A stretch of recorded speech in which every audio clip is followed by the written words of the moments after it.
अकोला जिल्ह्यातील अकोट शहरात झालेल्या मुसळधार पावसानं नगर परिषदेच्या नालेसफाईच्या दाव्यांची मात्र पोलखोल झाली आहे। तुंबलेल्या नाल्यांमुळे पावसाचं पाणी थेट नागरिकांच्या घरात शिरल्यानं संतापाची लाट उसळली आहे। अकोट शहरातील अंजनगाव मार्गावरील धारोळी, वेस, शेख कॉलनी, गजानन नगर आदी भागांमध्ये मुसळधार पावसानंतर नाल्यातील गाळ आणि कचऱ्यामुळे पाण्याचा निचरा होऊ शकला नाही।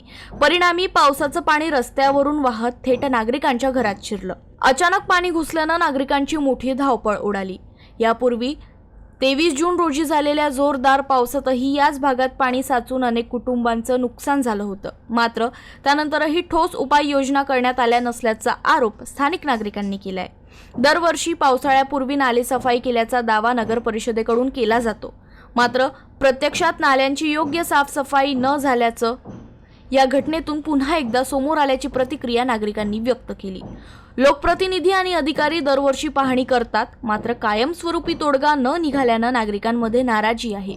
प्रशासनानं तातडीनं नाल्यांची संपूर्ण साफसफाई करून प्रभावी उपाययोजना कराव्यात अशी मागणी स्थानिकांनी केली आहे। 2-3 वर्षापासून आमच्या घराची कंडिशन अशी होऊन राहिली। आमच्या घरात लहान लेकरं आहेत, सामान असते, पूर्ण घरात पाणी साचलेलं असते आणि मागचं पाणी येते, इकडून तिकडून पाणी येते। या समोरच्या ज्या नाल्या आहेत त्या नाल्यासट भरलेल्या आहेत बा, त्याच्यामुळे आमच्या घरात असं नुकसान होऊन राहिलं। आणि नगरपालिकावाले मेंबर आहेत आमच्या एरियाचे, हे येतात, घर पाहतात, दार पाहतात, इकडे पाणी आहे तिकडे पाणी आहे, बस येऊ पाऊ चालले जाऊ राहिले। आता 23 तारखेला आमच्या घरात टोंगडोनं पाणी होतं, पण मेंबर आले, काय केलं काय नाही, बस तिकडे गेले।